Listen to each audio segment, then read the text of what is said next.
So today I'm going to be making Asam Pedas. Now Asam means tamarind and Pedas means spicy. It's a Malay dish and really popular in Singapore. Tamarind is quintessential in this dish. It imparts a lot of sourness, but there's also an undertone of sweetness. Now you can buy them from the supermarkets already in its pureed form, or if you're me, you can get these pulp forms, and all you need to do is grab a blob of this and soak it in water. Next up, we're gonna roast our belacan, which is shrimp paste. Now, the best way to do this, if you don't wanna stink out your house, is to wrap it in foil and pop it over the stove. We start this dish with making a rempah. A rempah is essentially a spice paste. So what we need? Chilies, obviously, chilies.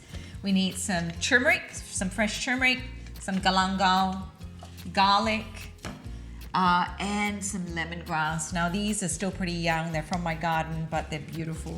Some kaffir lime leaves, onions, and some dried chilies that I've rehydrated in water.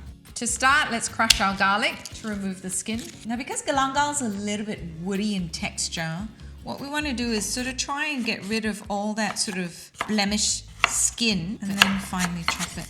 Then chop your turmeric. Next up, grab your chilies and roughly chop them. Grab your onions, peel it, and then just roughly chop them. With the lemongrass, because it's also really fibrous and woody, you want to slice them quite thinly. Now let's get grinding. So we pop in a variety of ingredients just so it blends well. And then a little bit of that roasted belacan. Now this is really pungent, but it makes a world of difference to that final dish. Lid on, and then blend it. Now if the ingredients get a little bit too dry and chunky on the inside and it's not moving, just add a tiny bit of water. Look at this, this is where you want to get it to. It needs to be relatively finely blended. And beautiful color as well, because this is going to be the color of your Asam Pedas. So the next thing we're going to do is fry our rempah. Now heat on. What we want to do is actually cook this until the rawness disappears. Now rempah needs a lot of oil. Don't be afraid to add more oil in. You can always remove it later on. All right, now rempah goes in. So essentially we want to cook out the rawness of all that ingredients and also the extra moisture that we added in when we were blending. Now I'm going to leave it on low flame and then come back to it periodically to keep stirring it because I don't want it to burn. And let's process our seafood. All right, so the two seafood items I'm having in this dish are prawns and some fish. Just use any white fish would be great. I've got barramundi today. Now, the beauty about having whole prawns, including the head, is you actually add in so much more flavor to the actual dish itself. I'm actually going to just cut through the actual shell, but not the flesh. Then go in with your sharp knife and butterfly it. This is going to make it so much easier to eat the prawn as well, and you can get in there and pull out this nasty fellow. Nobody wants to eat this.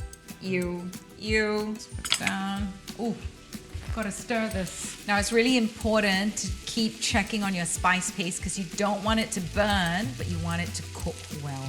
Now we're gonna pass the tamarind through a sieve. Use the back of your spoon and press out as much of that yummy puree as possible. Man, it smells so good. Now the tamarind goes in. Ooh. Oh, I can already tell this is gonna be epic. Then a little bit of water. Now let's give this a good stir. Now we've got to balance this dish off with like sugar and a little bit of salt. So raw sugar goes in and salt.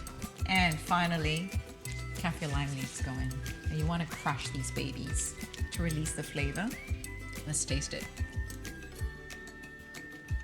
Oh, it's got a really nice sort of tanginess from the tamarind, but you know what? I'm gonna go a little rogue. I've got some prawn stock that I made from those prawn heads in the fridge. I'm just gonna add a tiny little bit in. Now that you've got the stock to that point of perfection, the seafood goes in. So first, I'm gonna pop in my prawns. Now the barra goes in.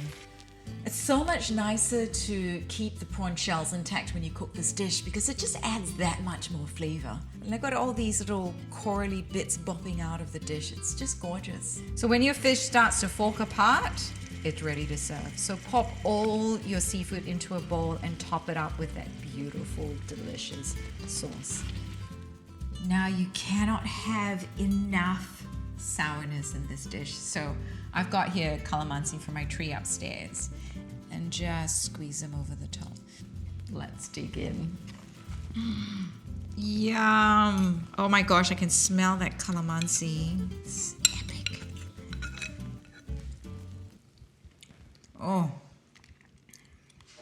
This dish has to be all about that tamarind sourness, and with the sweetness of the seafood, oh, match made in heaven.